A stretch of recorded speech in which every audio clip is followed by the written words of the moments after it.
ho aminareo any ry havana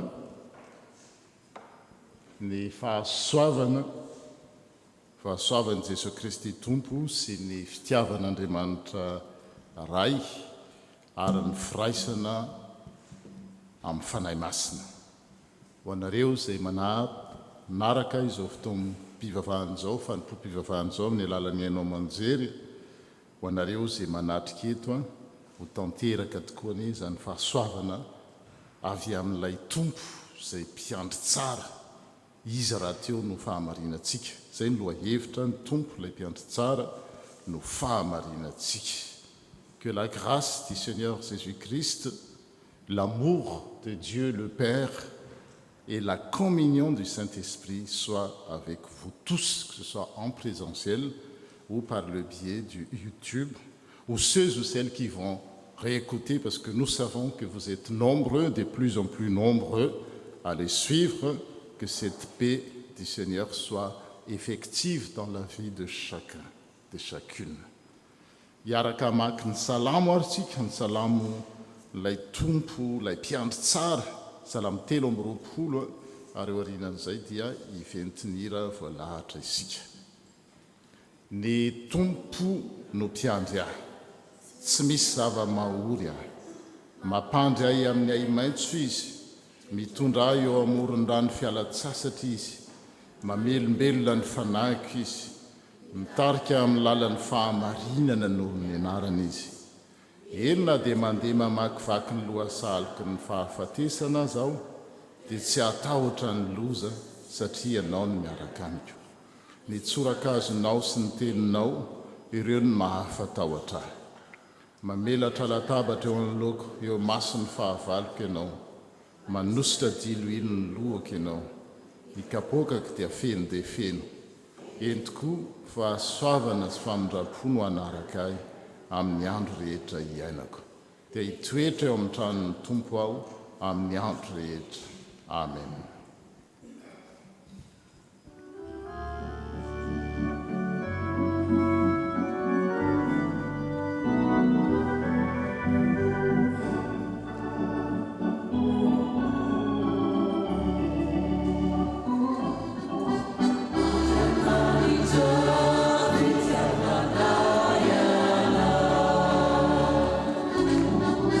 Rami e Rami,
iaraka iombom-bavaka isika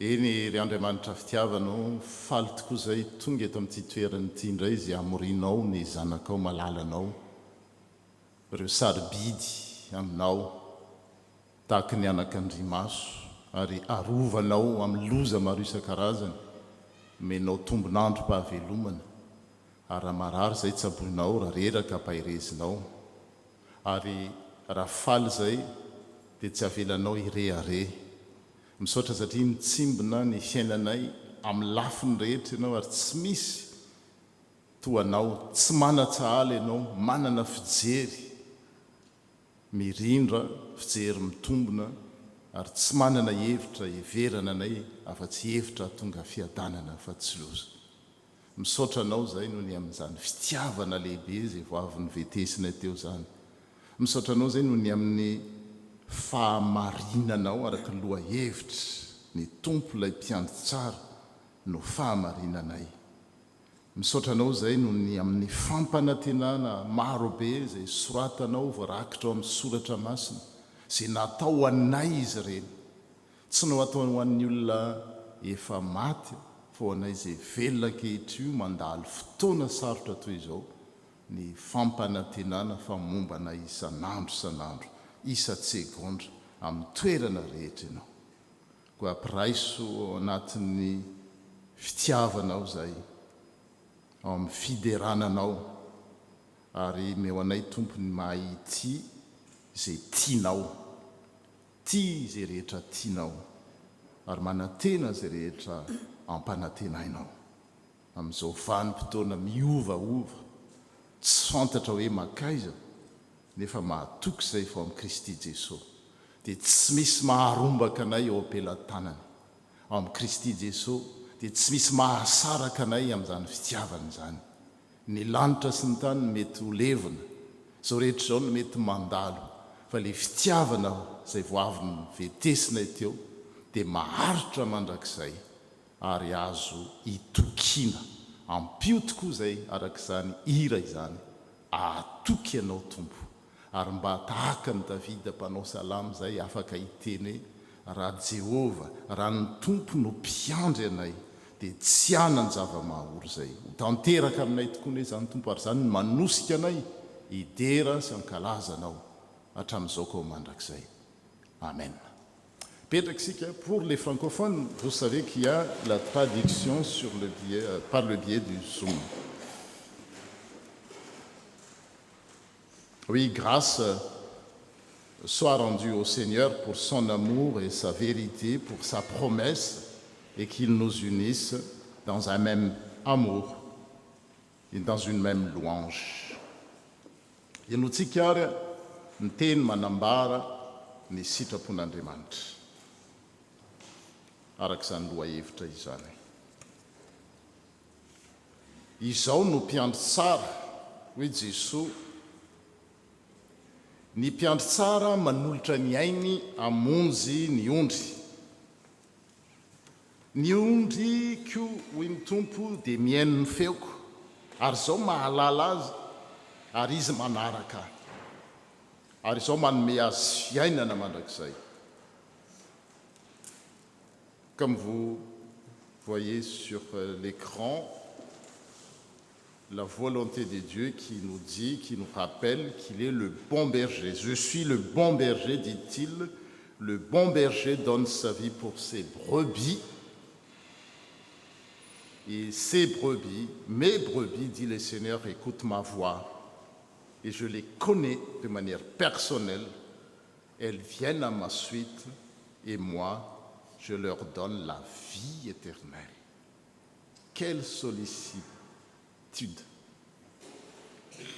Andiny tena eo anatrehan'ny tompo sika manoloana an'izany teny manandanja izany fa mpiandry atsika ny tompo ary tsy toy ny mpiandry rehetra izy rehefa tonga ny mpanafika dia avelany akarato ny varavarana fa mpiandry tsara izy ny maty voalohany vao mety ho faty ny ondry. Andeha andiny teny ao anatrehan'ny tompo isika.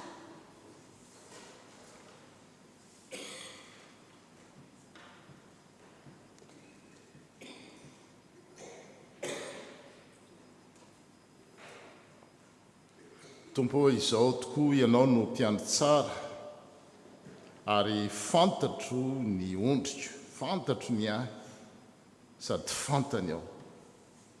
Eny tokoa ny fon'ny olona rehetra dia miariary eo anatrehanao. Ny fanirian'ny olona rehetra dia fantatrao na mitoetra izy na mipetraka na matory, ary tsy misy miafina aminao na dia kely akory aza. Tompo, manoloanan'izany dia mianjaanja eo anatrehanao ny fiainanay. Ny any angatahnay dia ny anina diovanao, diovy amin'ny fanoloran-tsaina ny fanahinao masina ny hevitray, mba ho tianao tokoa izahay, hiaino sy hankatony sitraponao amin'izao fotoana sarotra izay maro no ambodi mitafy lambany zanak'ondry izay mitady handripaka ireo ondrikelinao. Vonjeo izay Tompo, arovo izay, tantano izay, ampaherezo izay, ary indrindraindrindra mamelahy ny fahadisoanay teo anatrehanao. Oui Seigneur, tu as dit, je suis le bon berger. Nous te disons merci parce que tu n'es pas un berger qui vit de la mort de ses brebis. Au contraire, tu es un berger qui donne ta vie pour son troupeau. Merci parce que par ta mort et ta résurrection, tu nous montres que tu nous aimes d'un amour qu'aucun mot ne peut le décrire. Notre vie est si précieuse à tes yeux et tu veilles sur nous en tout temps, en tout lieu. Oui, Seigneur, tu connais les temps dans lesquels nous sommes, des temps troubles, des temps où le Dieu, argent, maman, jette des hommes et des femmes, des familles entières en pâture, à la pauvreté et à la précarité sous toutes ses formes. Seigneur, apprends-nous à être à ta suite des bergers les uns pour les autres, des bergers qui ont le souci de l'autre, de sa dignité, des bergers qui se battent avec les autres pour lutter contre toutes les menaces et tous ces loups modernes qui ne pensent qu'à manger les autres. Nous croyons à la puissance de ta parole. Nous croyons à la puissance de ta résurrection. Et c'est pourquoi nous t'en prions. Ressuscite en chacun de nous l'amour que nous venons de chanter et le respect d'autrui. Guéris-nous des blessures intérieures que toi seul connais et vois. Et libère-nous du mal qui nous habite et donne-nous de trouver la paix intérieure et la paix avec autrui. Et qu'ensemble, nous puissions nous mettre en route à la suite de toi, notre bon berger. Amen. Nous chantons le 548.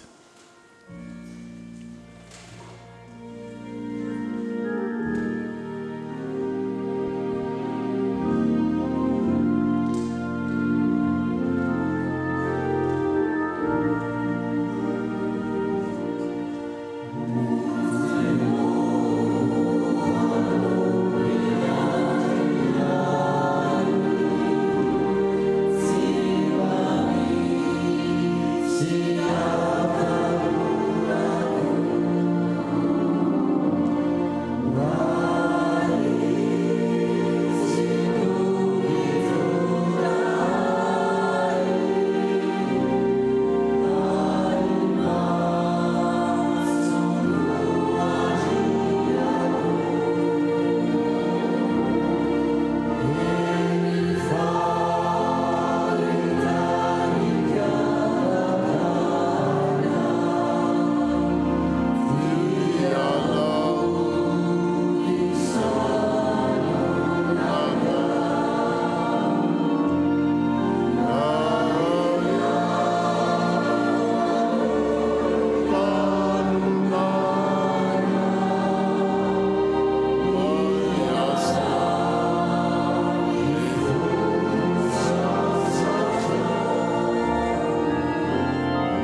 iaraka hitsangana antsika andray ny teny famelan-keloka famindra-po avy amin'ny tompontsika.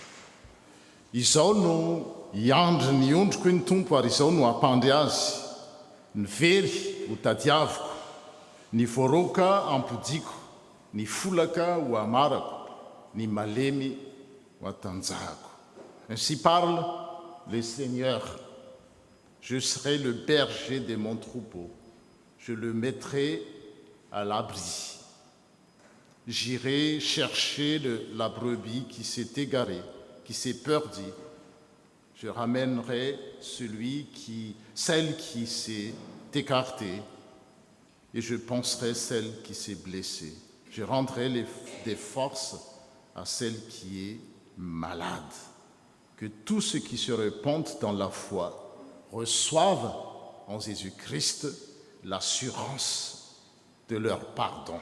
Zay rehetra ny bebaka marina tokoa, raiso amin'ny finoana sy fanantenana ny famelan-keloka amin'ny anaran'Andriamanitra ray zanaka ary fanahy masina no ilazana izany fa voavela ny helokareo. Amen.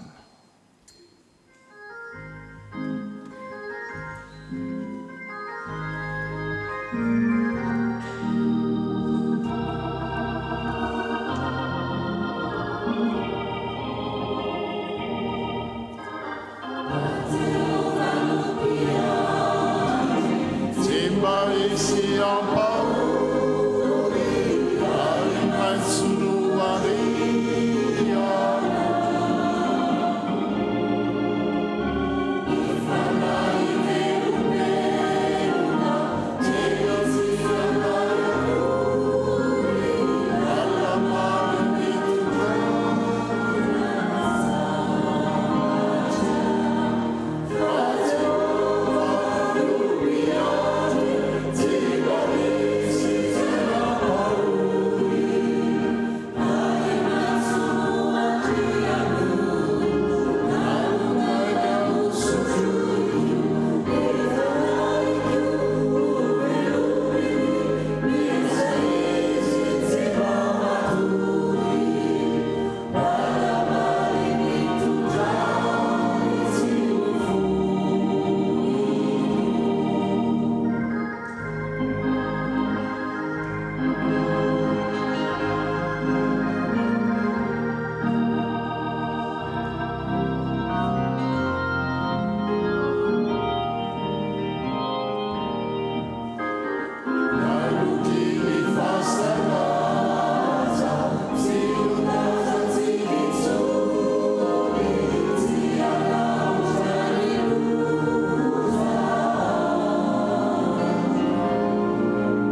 afaka mipetraka isika ary miroso avy hatrany amin'ny vaky teny dia ataontsika ny hira voalahatra ary miroso ety amin'ny laona reo mpamaky teny.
Je vous invite à la prière.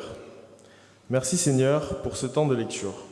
Envoie-nous ton Saint-Esprit pour comprendre ta parole avec sagesse. Ouvre nos cœurs pour y inscrire ta parole. Bénis les personnes qui vont lire et celles qui vont écouter. Amen.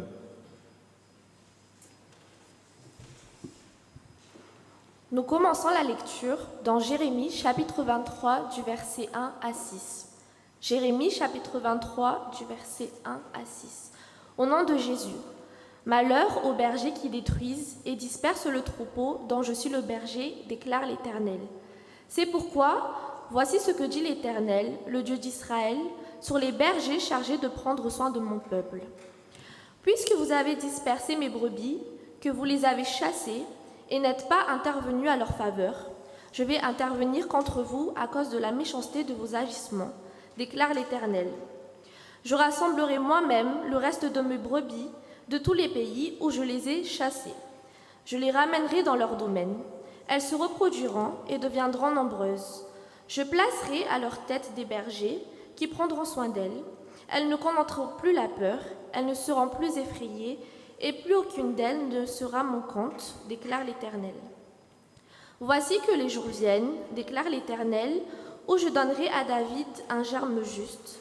Il régnera avec compétence, il exercera le droit et la justice dans le pays. À son époque, Juda sera sauvé et Israël habitera en sécurité. Voici le nom dont on l'appellera, l'Éternel notre justice. Nous continuons la lecture dans Éphésiens chapitre 2 du verset 13 à 18. Éphésiens chapitre 2 du verset 13 à 18.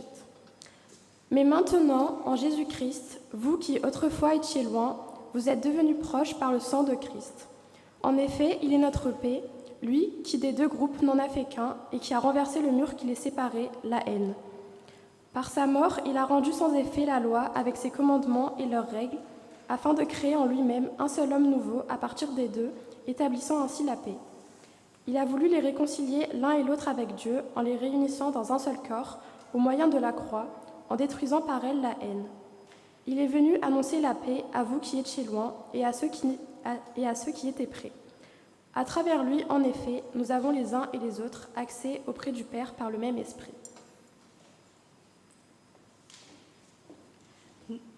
Nous terminons la lecture dans Marc chapitre 6 du verset 30 à 34. Marc 6, 30 à 34. Au nom de Jésus.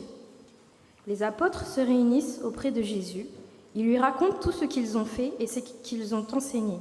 Jésus leur dit : « Venez avec moi dans un endroit isolé, loin de tout le monde, pour vous reposer un peu. » En effet, il y a beaucoup de gens qui vont et viennent, et les apôtres n'ont même pas le temps de manger.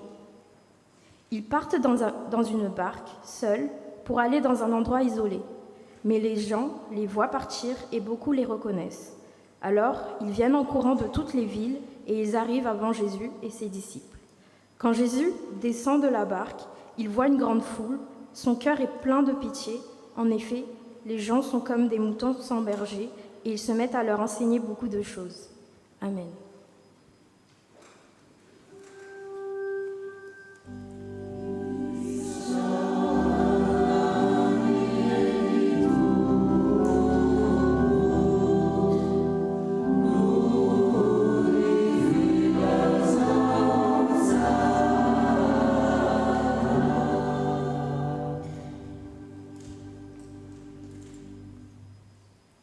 ataontsika mpitsanganana ny andiny manaraka.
Vavaksika tompo sokafo ny fonay ny fiainanay andray ny afatra feno fiadanana, feno fitiavana, feno famindrampo fahasoavana.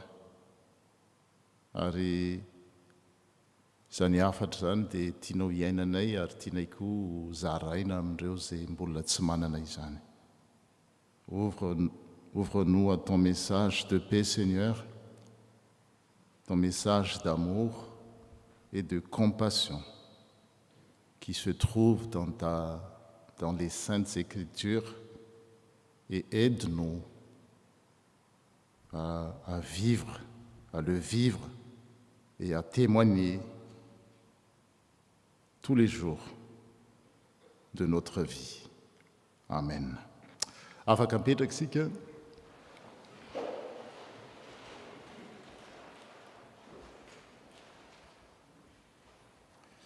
Afatra tsotra araka ny lohateny lohahevitra hoe ny tompo ilay mpiandry tsara no fahamarinantsika, dia zavatra anankiray no azo tsoahana voalohany. Misy tsipika vitsivitsy. Tsy zakan'Andriamanitra mihitsy ny mahita mpiandry-ondry izay manimba sy mapiaka ny ondry. Ny tantara ny Jeremia 7:20 izay nivakiana tamintsika teo dia niseho tany amin'ny taonjato fa 9 talohan'i Jesosy Kristy tany, raha babo tany Babilôna izy ireo, dia vahoaka maro nefa babo fa mbola nisy tafajanona teo amin'ny firenena.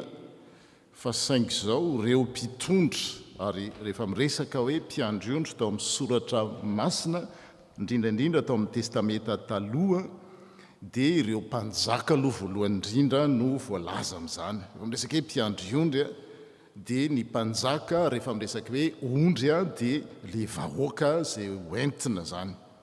Dia ireo mpiandry-ondry, mpanjaka tamin'izany fotoan'izany, sy ireo mpitondra fivavahana koa atsoina hoe mpiandry-ondry. Izay mahatonga ny mpitandrina atsoina hoe berger, ary ireo diakona loholona mpiandry miaraka aminy dia ao anatin'izay hoe fiandrasana ondry zay, ary ny fiangonana dia atsoina hoe fitandremana. Izahantsika tsy dia ampiasana tsony hoe tafo eto amin'ny FPMA. Taloha mantsy ny tafo ny antsoina azy satria ny flou synodaly irany avy amin'ny Madagasikara, avy amin'ny FLM na avy amin'ny FJKM, dia roa taona avy amin'ny FLM, roa taona avy amin'ny FJKM, dia izy no mpitandrina.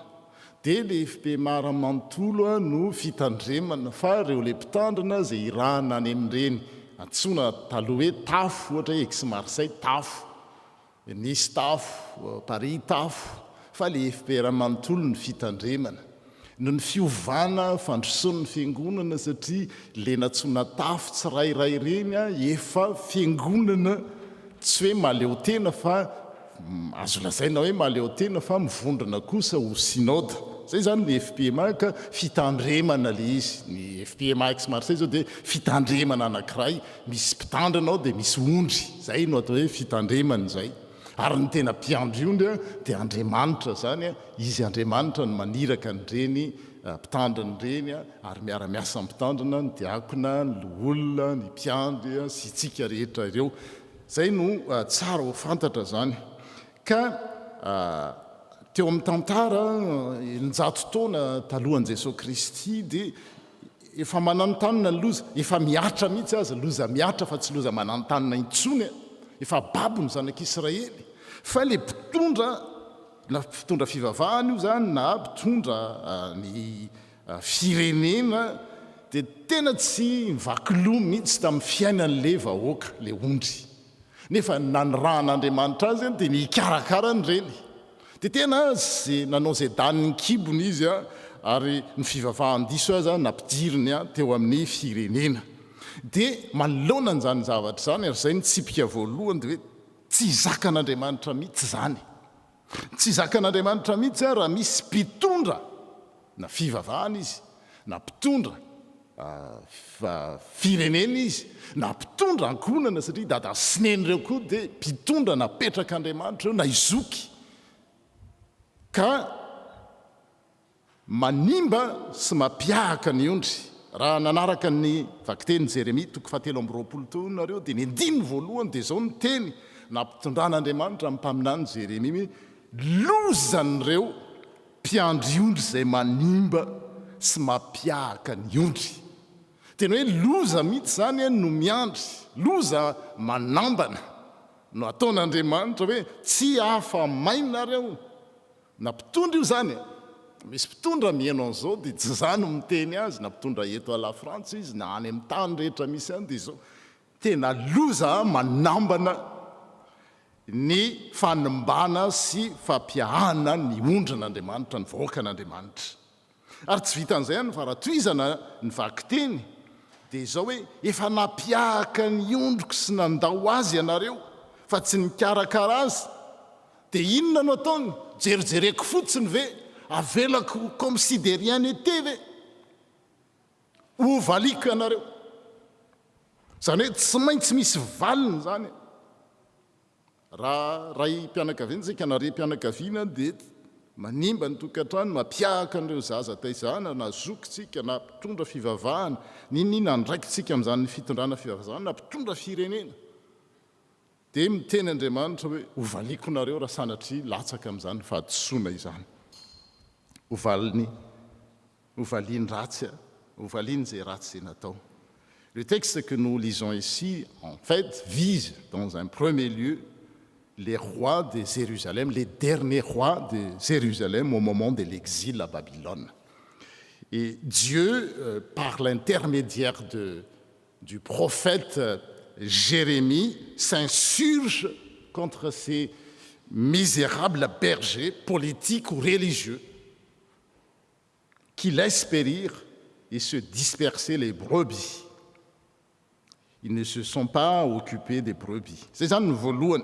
Ten'Andriamanitra miandry tsy loza mihitsy ary miandry valiny mampanantena valiny hoe tsy hafa-mainy nareo ary rehefa jerena ny tantara dia mariny zany tsy miteny hoe ary tsy tany amin'ny 900 taona talohan'i Jesosy Kristy c'était pas seulement à l'époque des rois Sédécias et compagnie mais c'est aussi valable de nos jours et c'est un avertissement. Faharoa tsipika faharoa dia hoe le vakiteny anio koa zany dia ny afatra faharoa zany dia mampatsiahy nefa na izany azy na dia mampiahaka ny ondry azy ny mpiandry ondry na dia manimba azy izy ireo dia Andriamanitra kosa manangona ny ondriny zay toetra n'Andriamanitra zay manangona ny ondry ny Andriamanitra jerentsika inge le vakiteny 9:7 hoe ary anangona ny ondriko sisa avy amin'ny tany rehetra zay nandroahako azy aho ka ampodiko izy tsy hitany hoe manangona fotsiny izy fa ampodian'Andriamanitra ny ondriny ho amin'ny sazy ny endrasana azy dia hitombo sy maro izy Zany hoe ao anatin'ny tetika asan'Andriamanitra mihitsy, ao am'planin'Andriamanitra mihitsy na manoloana ny toetra nataon'ireo mpitondra sy ny raharahan'ireo ondry, ireo vahoaka izy dia zao Andriamanitra tsy kivy zany, tsy mba milavolefona zany Andriamanitra, fa mampanantena foana hoe angony ny ondriny ary ampidiny, ary ny tanjon'izany fanangonana sy fampidiana zany dia ahatonga azy hitombo sy amaro. Zay no fihevitr'Andriamanitra, ary tokony ao amin'ny fihevitr'ireo izay antsoina koa zany ho mpiandry na mpitondra na fivavahana firenena, tokantrano zany na vondrona, dia zao ny manangona, mampody ary mampitombo ary mampamaro azy. Any anisan'ny vina eto amin'ity fiangonana ity, raha meny tombo zao toerana zao tsika, dia tsy hoe tsika zao bangabanga ohatran'izao. Ohatra nisy namatotra tery ariana tery, nefa mbola misy banga ihany ety aloha ety. Fa tsy ny tompo hoe olona maro no ampidin'ny tompo, reny efa lasy reny, na reny zay vao avy reny ampidin'Andriamanitra mba hitombo ny fiangonana, hiamaro ny fiangonana. Fanjatra tsara tsy pihana dia zao hoe tsika mantsy alaim-panao hoe sika zany hoe tsy mpitondra, zany hoe mpiangona tsotra, tena marina zany. Itsika zany dia zao sady ondry no mpiandry ondry, sady ondry tandremany tsika, ondrin'Andriamanitra, tsika tsirairay avy, nefa natsoin'Andriamanitra koa mpiandry ondry.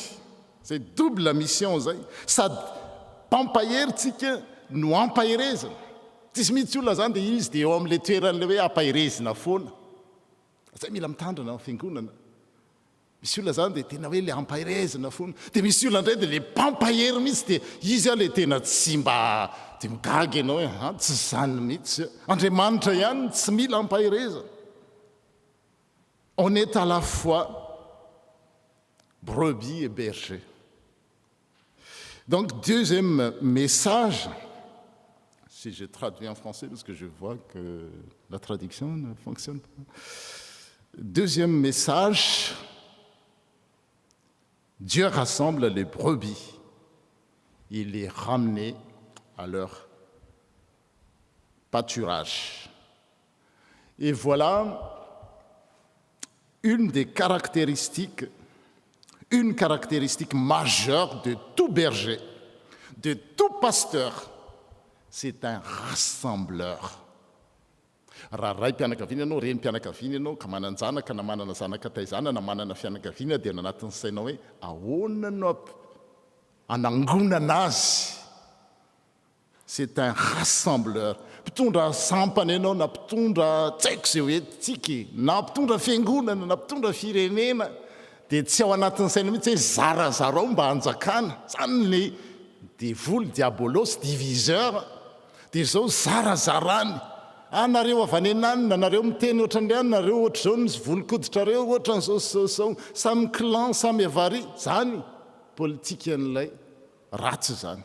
Fa ny politika an'Andriamanitra na ny vision an'Andriamanitra, raha politique en le sens hoe politicus, art de gérer la ville, antiako teneny io, fa tsy ny fanaon'zareo amin'ny assemblée nationale, risy ny assemblée nationale ty tsy araka ohatsiny hoe makaiza. Fa ny fihevitr'Andriamanitra dia zao manangona. Ahoana no anangonana? Efa fantatra fa olona samy hafa reo. C'est un rassembleur. Une caractéristique majeure de tout berger, c'est un rassembleur. Au lieu de diviser le troupeau, au lieu de disperser les brebis, il les rassemble de sorte qu'il n'y a plus qu'un seul troupeau. Il y a un seul pasteur. Voilà le projet de Dieu. Ka itsika le sady ondry zany, le sady mpiandry ondry, dia tsy maintsy miditra amin'izany. Raha ondry dia zao tsy maintsy manaiky ho angonina. Ary raha mpiandry dia zao tsy maintsy tsy manana fijery hafa tsy ny manangona. Zay zany le izy. Dans nos communautés chrétiennes, le pasteur et ses collaborateurs, je répète encore une fois, diacre, loul, mpiandre, que sais-je encore, sont des agents d'union et jamais de division. nefa le division araka ihanina hony zao ka zahoany zao ka zahoany zao dia misy mame mikobakafo koa iny koa enjana hitanao le misy mikobakafo le ohatra ny evantay reny dia misy afo mirehatra dia dia mirehatra le izy tsy izany le loahevitra an'io hoe ny tompo le mpiandry tsara ny fahamaritsika tsy ao amin'ny fahamarinan'Andriamanitra zany. Il rassemble les bergers, en fait, les bergers, l'oule, diacre, piandre, que sais-je encore, rassemblent plutôt qu'ils dispersent, se séparent. Ils font tout pour que des factions ne se forment au sein de la communauté, quelle que soit la forme de cette communauté. Alors, au tokatrano indraindray dada tsy leny ohatran'izao na zoko zany ohatran'izao dia ianao tsy maintsy mitena eny marina zany e fa dia hijanona amin'izany foana fe est-ce qu'on est condamné à vivre des choses indraindray misy zavatra efa tany aloha tany dia lovan'ny taranaka dia manaraka an'izany le olona. Non, on n'est pas appelé, c'est pas notre place en tant que brebis et en tant que berger. Tena tian'Andriamanitra mihitsy tsika amin'izay fampiombonana zany. Les diacres, que sais-je, le lououl, les anciens, les piandres et les pasteurs, et tous les bergers que nous sommes, nous faisons tout pour que des commérages ne se diffusent, car des commérages, c'est les manara. Misy tsaroko, misy pasteur zay avy ao Atsimo Mamasina Rajoelysolo nandalo teo Rajoelysolo izy non tsisy ka oui Rajoelysolo nandalo teo amintsika teo efa maty moa izy dia zao no rakitra tamiko izy sa mahamarika izy rehefa ny saina ozy izy ny mandeha aloha vao ny fo dia zay hoe sa fo zay a fa rehefa ny fo ndray no mandeha aloha vao ny saina dia lasa hoe fosa zany hoe le fosafosinka izy tonga dia le vao maheno an'izao dia dodododo zahoany ihany dia le saina amin'izany eo vao lasa izy hoe loza ty nataoko fa rehefa le saina aloha dia misy filtre hoe tokony ho teneniko izy zany ça sera quoi na marina aza sy dia mampitomba inona zay le 3 filtre ny Platon izay raha tsy disa Socrate la zazatsika reo masoa ve zany sy mahinona raha tsy tenenina safo safosafo zany aloha atao safosafo bon parenthèse. Les bergers font tout pour que des commérages ne se diffusent car ça arrange la communauté de l'intérieur. Tana ohatran'ireny sanatria ohatran'ireny hoe cancer reny mihinana mitsetsitra tsy kelikely ao tsy maintsy rodana le izy. Ils font tout pour que la jalousie ou l'ambition désordonnée ne vienne miner le fondement même de l'Église. Mety ho latsaka amin'izany tsika fa mino fa tsy misy eto amintsika izany. Zao ny teniny araka ny teny zany ary niendry Jesosy zany Andriamanitra zany ny teny amin'ny alalan'ny mpaminany Jérémie anendry mpitondra ho azy ao ka ireo no hiandry azy tsy atahotra na hivadi-po intsony izy sady tsy hisy tsy ho voavory hoy ny tompo. Indro avy ny andro hoy ny tompo izay ananganako solofo marina ho an'i Davida amin'ny androny no amonjena ny Joda sy andrianan'ny Israely fahizay ary zao no anarany izay hanononana azy no tompo no fahamarinantsika. Le Seigneur suscitera un vrai berger qui est Jésus, le germe juste, le Christ qui lui rassemblera les brebis dispersées. Et alors les brebis seront en sécurité, elles n'auront plus peur, elle sera leur seule justice. Zay araka ny tenin'ny Davida teo hoe raha Jehova araka nytika teny taroa raha Jehova ny mpiandry tsy hanan-java-mahory manaraka izany tsipika fahatelo dia hoe lay mpiandry tsara lay fahamarinantsika io dia mikatsaka hatrany ny isiny zany hoe fiadanana zany ao amin'ny vondrona anankiray na tokantrano na fiangonana na fiarahamonina. C'est un artisan de paix, c'est un artiste Hitanao ny artiste reny olona manao zavatra reny dia tena hoe mandany fotoana concentré, tsy manao afatra zany, tena tiany le izy. C'est un artisan de paix. Ary farany dia zao, les bons pasteurs, que nous tous, à la fois brebis et bergers, le bon berger, fait confiance, écoute, encourage ses collaborateurs. Raha nandinika ny vaky-teny teo tsika ny eo amin'ny Marc toko fahenina, selon la lecture dans Marc 6, versets 30 à 36, que je vais essayer de lire dans ma version en malgache, dia zao ny voalaza.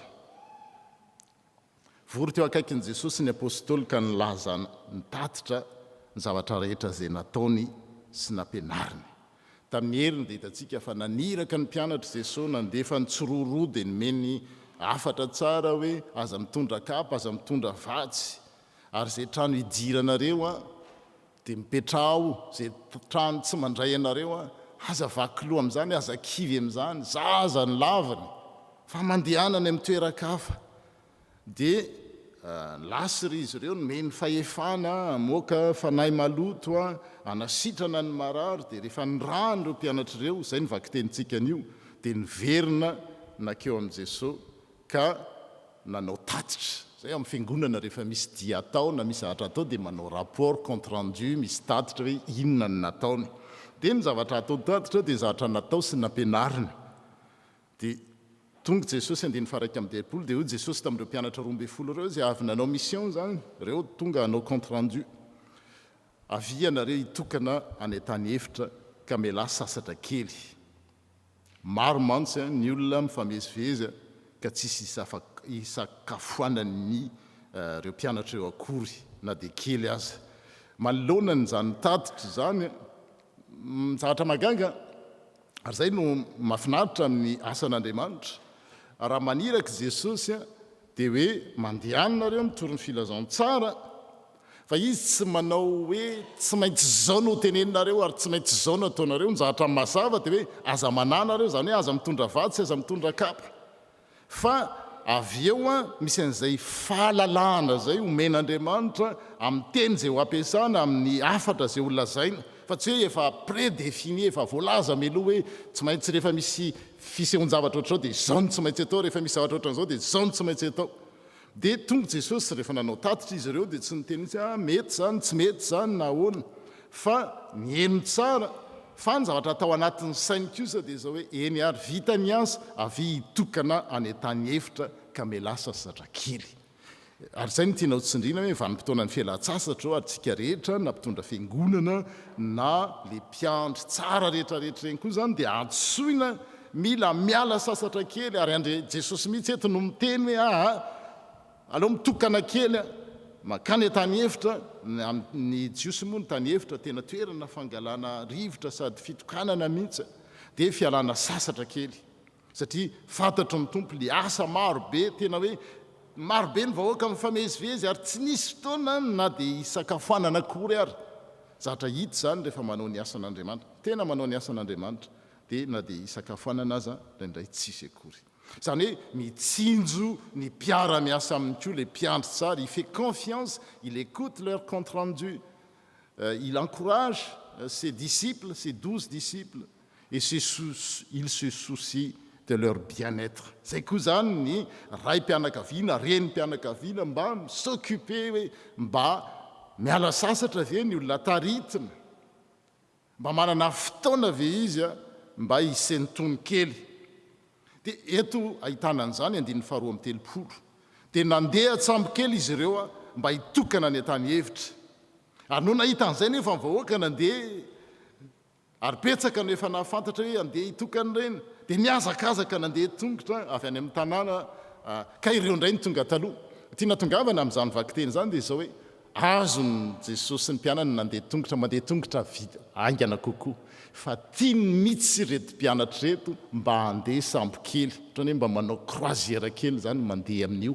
Tsika fiangonana indraindray dia zao raha vao hoe zavatra ohatrany hoe repos zany na zavatra luxe ayayayayay ohatra ny tena hoe tsy azo atao zany miala sasatra any tsy azo atao zany hoe mba maka temps ensemble en famille miala sasatra manao inona ny ilazany zany distraction fa tena hoe oasany devoly zany loza tsika mitoro ny filazantsara mitoro ny filazantsara ndraindray na mivavaka raha dia tsy maintsy terena foana tsy asiana temps mort mihitsy fa jesosy eto tena mitsinjo an'irety mpianatra reto hoe vita ny asana ny rahana anareo andao a mba hiala sasatra kely ary andeha sambo mihitsy le vaky teny eto raha mandinika nareo dia zao hoe le olona mandeha tongotra ny tonga aloha fa ry zareo nandeha sambo kely ny tara indray zany hoe tena tiany marka ho tsipihana mihitsy hoe ilainy zanak'andriamanitra ilainy ny ondran'andriamanitra ilainy mpiandriondra'andriamanitra no mba se permettre amin'izay luxe zay fa tsy hoe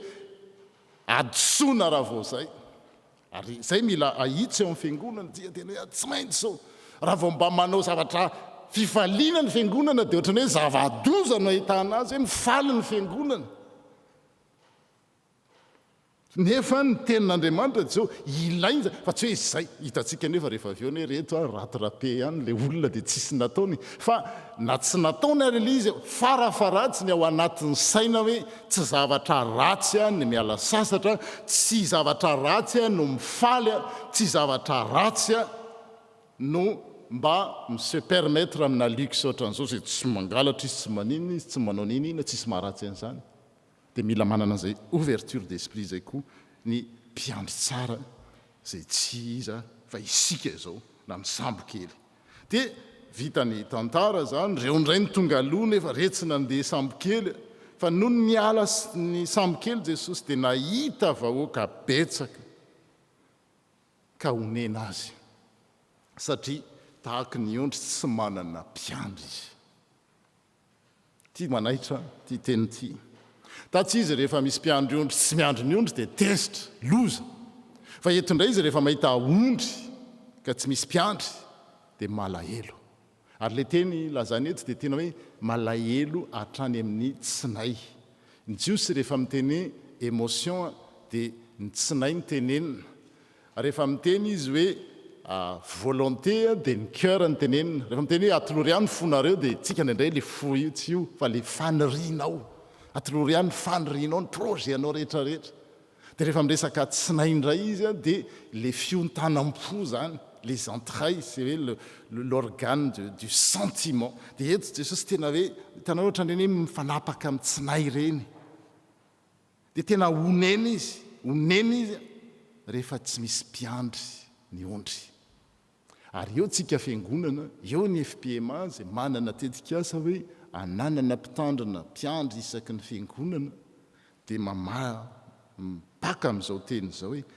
mampalahelo an'Andriamanitra ny fiangonana tsy misy mpiandry mampalahelo azy mampalahelo an'Andriamanitra ny fiangonana na ny tokatrano na ny firenena tsisy mpiandry inona nataony na mpianatra zavatra maro azy ireo izy manoloana ny fisehoan-javatra manoloana ny reto vahoaka zay tsisy mpiandry reto dia jesosy tsy miteny za zany dia hilatsaka ho saika amin'ny tantara ao aloha ao mantsy ao aoriana ao dia hoe saika ho ataony mpanjaka izy ireo dia amin'izay afaka daholo ny olana ny an' jesosy tsy zay ny fampianarana ihany no mampiakatra ny olona ampianaro ny zanakitsika mianara isika raha te androso raha te olombanina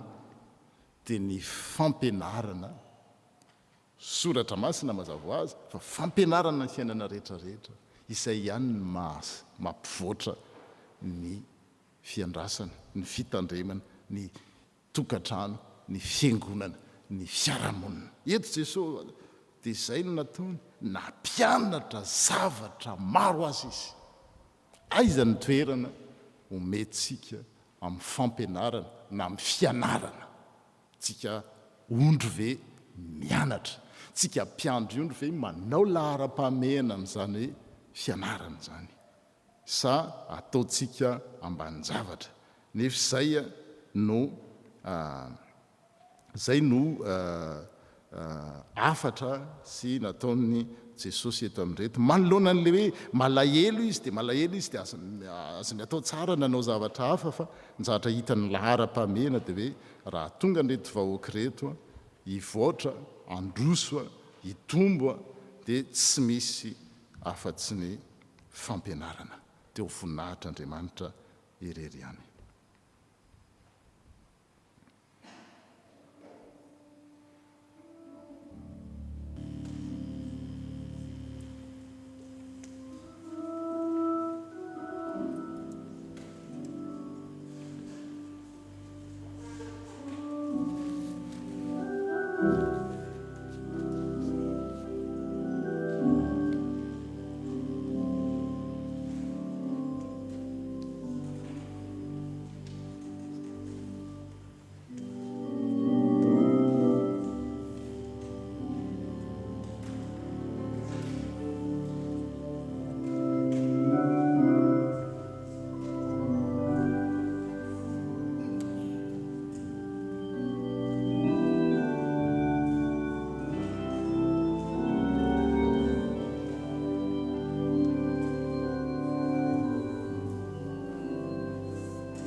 aza mipetraka tsony atokopira fa mbola hitsangantsika anao ny fanambaram-pinoana iarahana amin'ny kristianina maneran-tany ary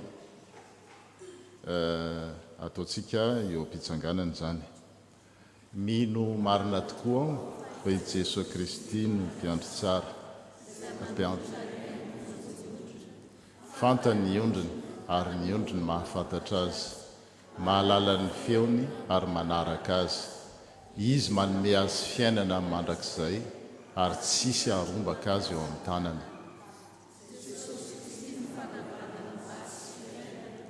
Izay mino azy na dia maty azy dia ho velona indray, ary izay rehetra velona ka mino azy dia tsy ho faty mandrakizay. Izy ny lalana sy fahamarinana ary fiainana, tsy misy olona makany amin'ny ray afa-tsy amin'ny lalana.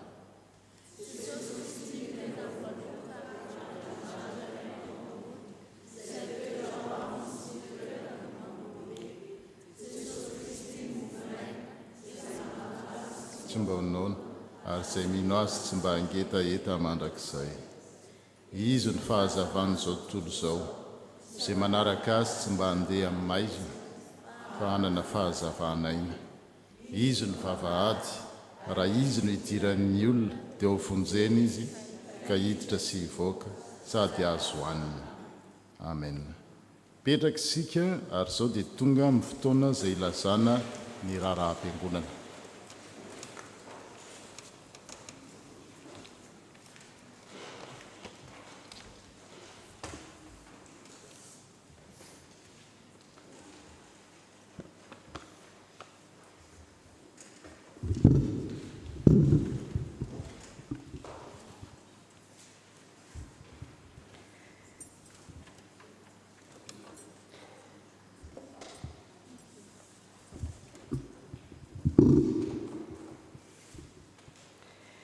Ny tompo no fahamarinantsika, ampinga fialofantsika, izy no mpiandry antsika.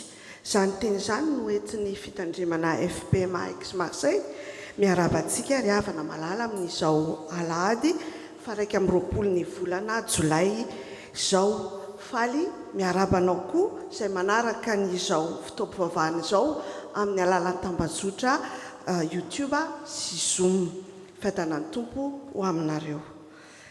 Misaotra ny pasteur Jeannot Andrenandrasantsika ny tarika antsika ary nitondra ny fitaovam-pivavahana ary nitondra ny teny n'Andriamanitra. Misaotra koa ireo rehetra izay nandray anjara tamin'ny fanatotosana izao fotoana izao.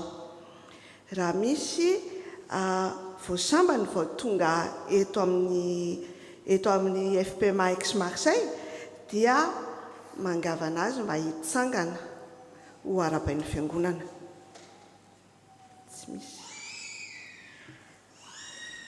Dia toy izao indray ny fandaharam-potoanantsika manaraka.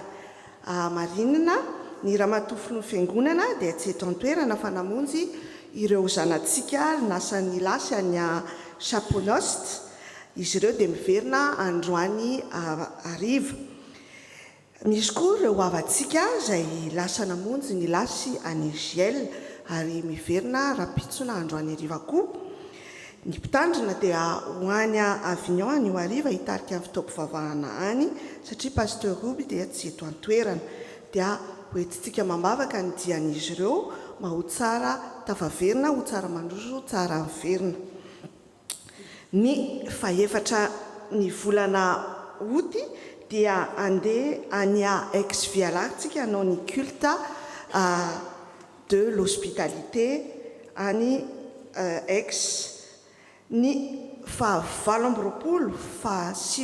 ny volana septembre, tsara mariantsika ao anaty diary dia misy ny lasin'ny fiangonana, ny retraite ny fiangonana. Ny intervenant amin'izany dia ny pasteur Andre Ranevson, pasteur any Epuf izy io ao Haute-Provence. Ny retraitsika dia ho tanterahana any Roc d'Enterrand ary ny fitaovam-pivavahana dia ataony ary ny après-midi any amin'ny fiangonana Lourmarin. Fahatongavantsika dia amin'ny 1:00 ary arahana pique-nique. Ny tarifa amin'izany dia 50 € par personne à partir de 8 ans. Misy ny tarif dégressif à partir de la 4e personne, c'est-à-dire 30 €. Reo zany reo zay tsy afaka kosa anefa izany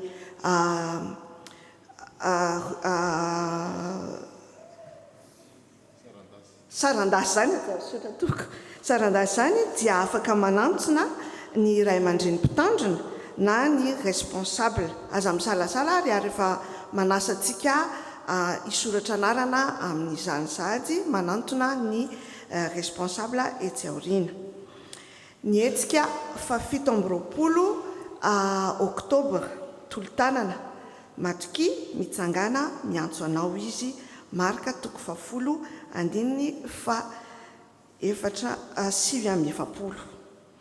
Zany dia ataontsika amin'ny alalan'ny tolo-tanana promesse de dents ka manasanao manasantsika rehetra hiditra amin'ny commission amin'izany.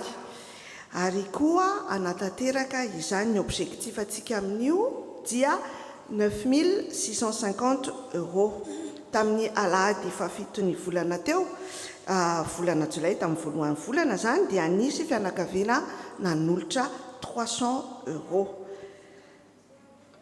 Ny rakitra azontsika tamin'ny fa 14 ny volana teo tamin'ny lahady teo dia totaly toy izao 616,30 €, miaraka amin'ny voaloham-bokatra 676,30 €. Nisy nanolotra rakim-pisaorana 50 €. Ny redevance annuelle ny zay alohantsika amin'ny diocèse dia naefa tamin'ny fa 17 teo ny volana jolay ty ary mitentsina 9 688,08 €. Ny équipe finance dia voninahitra any andray ny voaloham-bokatra etsy aoriana ary manentana antsika anatanteraka izany satria ilayntsika izany amin'ny asa zay maro be miandry antsika.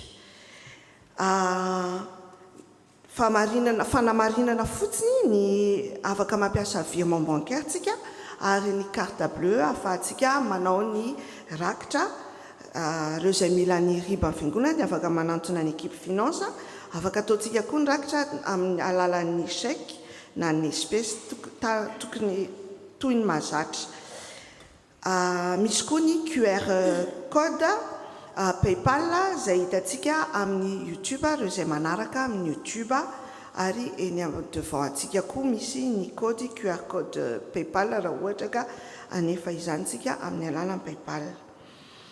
Ary manentana atsika hatrany anao ny souscription, ilaina tokoa ny izany.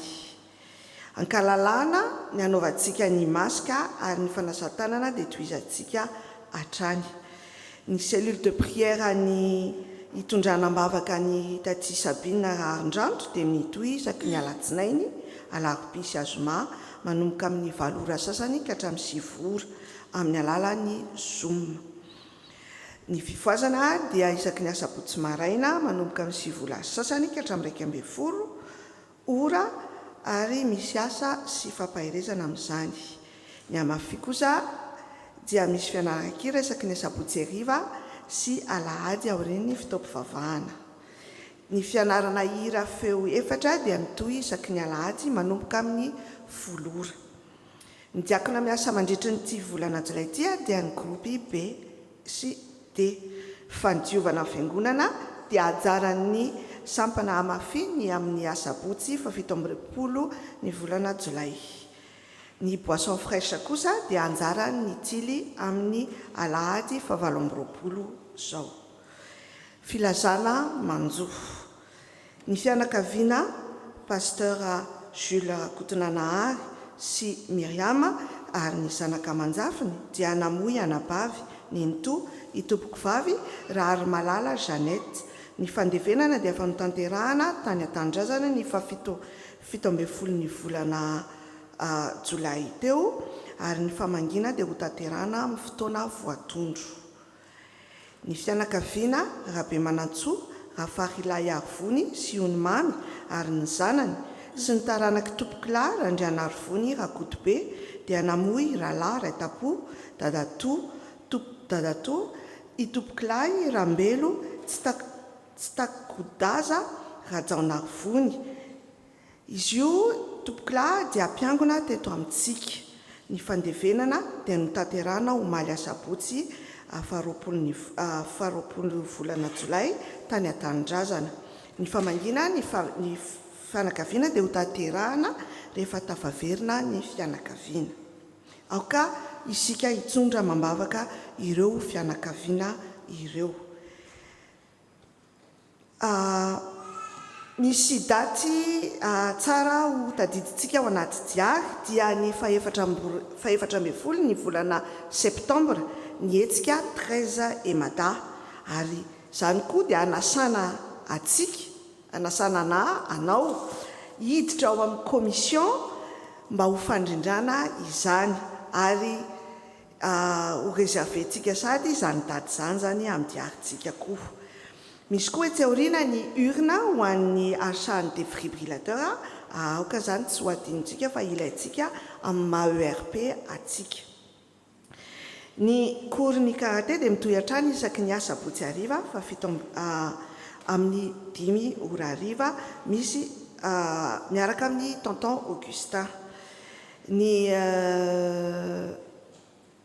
consultation médicale dia tsy ho isy amin'ny mois-d'août satria vacances sy ny assistante sociale, fa raha misy ilayntsika dia aza misalasala manantona ny responsable dia afaka manantontsika an'izy ireo. Ny banky alimentaire dia misokatra trano kosa ho antsika rehetra izay mila izany, ary hitantsika tsy amin'ny salle kate raisina tanandrokoa ireo izay maniry anona izany. Izay indray ary ny vaovao eto amin'ny fitandremantsika, ary aoka isika hitondra mambavaka izany fotoana rehetra izany. Mirary herinandro eo ambany fitantanan'ny tompo. Bonnes vacances à ceux qui sont en vacances et ho azy irery ny voninahitra.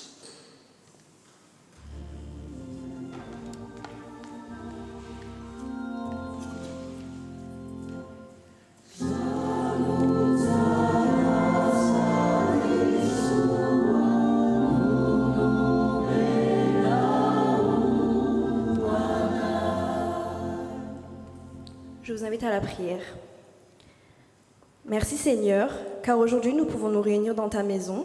Malgré nos manquements, tu restes un Dieu juste, tu te soucies de notre bien-être et tu permets qu'on puisse avoir ce lieu, car c'est ta volonté. Que ce lieu puisse toujours être un lieu de paix et de rassemblement où nous pourrons se retrouver pour te louer, t'adorer et grandir dans la foi tous ensemble. Nous voulons remettre entre tes mains tout ce qui est à venir, les travaux qui ont repris. Protège de tout quelconque mal ceux qui viennent et continue d'appeler chacun de nous à apporter son aide et œuvrer pour ta maison. Merci Seigneur Jésus pour ton amour. Amen.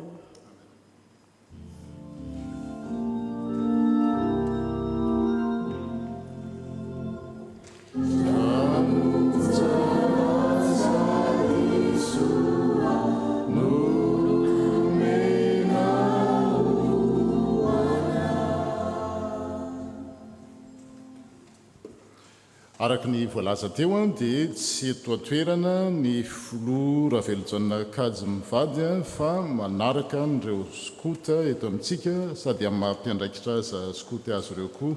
Dia toy izany koa Andriamatoa Rabemanatsoa Fary ilay Arivony izay lasa natanteraka ny adidy farany amin'ny fanandevenana na fanitrihana ny nofony rahalany. Dia mahatsiaro azy ireo ambavaka itsika, mahatsiaro ambavaka koa ireo izay ao anatin'ny fialan-tsasatra amin'izao fotoana izao, ary ireo izay andeha atsoatsy dia ny tompony ombantsika mianakavy.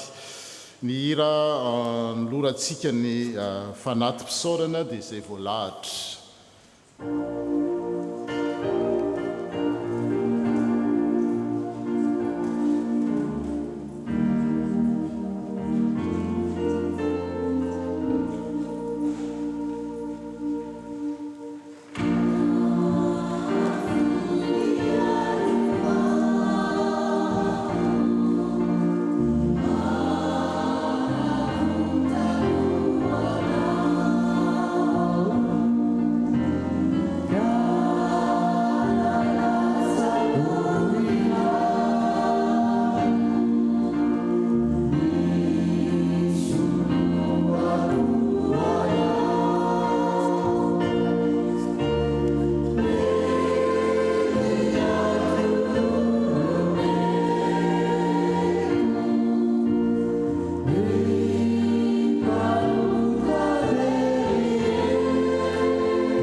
Peraksika ary tonga amin'ny fotoana izay anaovana vavaka fisaorana mialohan'ny tsodrano.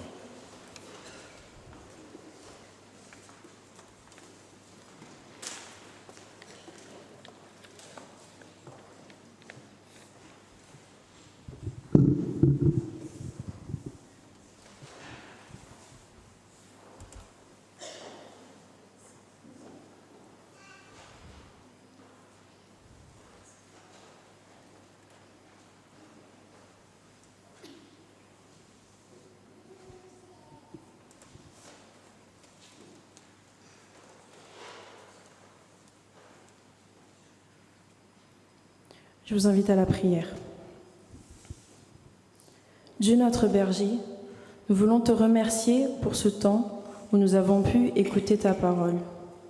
Nous voulons prier pour chaque paroissien de ton Église, que tu puisses veiller sur chacun dans sa vie quotidienne.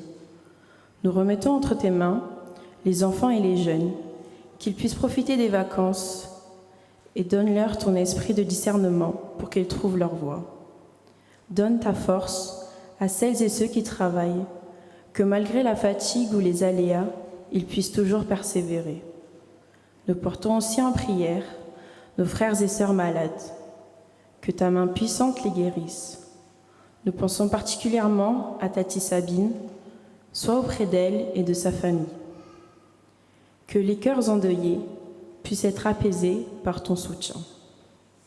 Seigneur, tu sais tout ce qui se passe ici-bas. Que ton amour et ta paix puissent régner dans ce monde et que les guerres et les conflits cessent enfin. Nous pensons à nos pays, la France et Madagascar. Guide les dirigeants selon ta volonté. À toi, Seigneur, qu'appartienne le monde et tout ce qu'il contient.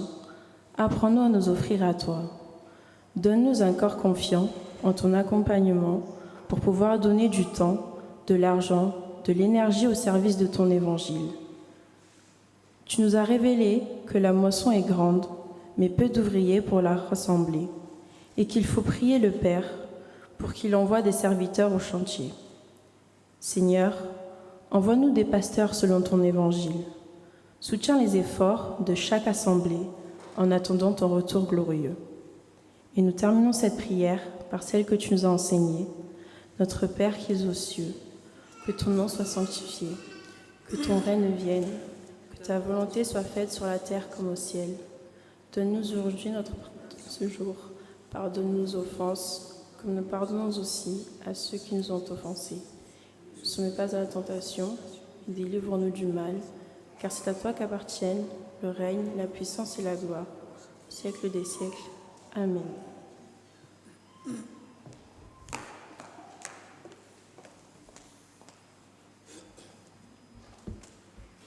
Amin'ny marana ny fotoana isika milohan'izany dia hitsangana andray ny tsodrano dia aorianany tsodrano ny amin'ny tema fahenina amby folo hitsangantsika ary Andriamanitry ny fiadanana izay nitondra ny Jesosy Kristy tompontsika mpiandry ondry lehibe hiala amin'ny maty mitondra ny ranona fanekena mandrakizay. Izy ene no ahatanteraka anareo amin'ny tsara rehetra anao ny sitrapony ka hiasa ao anatinareo izay ankasitrahana eo imasony amin'ny alalan'i Jesosy Kristy. Ho azy ene ny voninahitra mandrakizay. Amen. Thank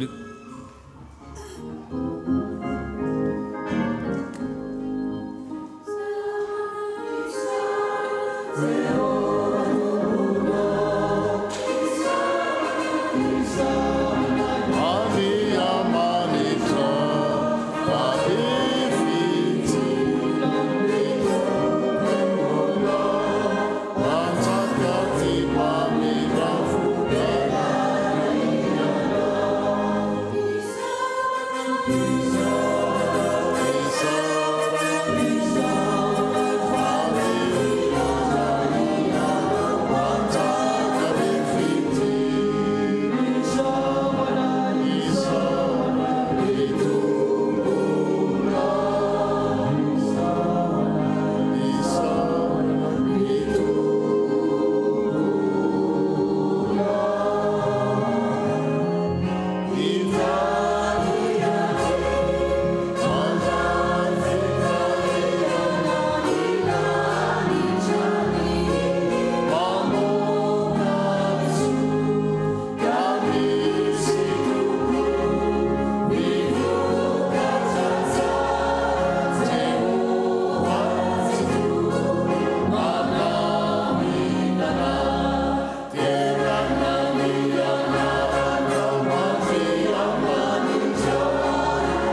voninahitra ho any amin'ny avy indrindra ho an'andriamanitra ray sy zanaka ary fanahy masina izay hatramin'ny taloha indrindra ka ho mandrakizay mandrakizay mandehana ny fiadanana ka manompo ny tompo dia bon dimanche à toutes et à tous mirary herinandro sambatra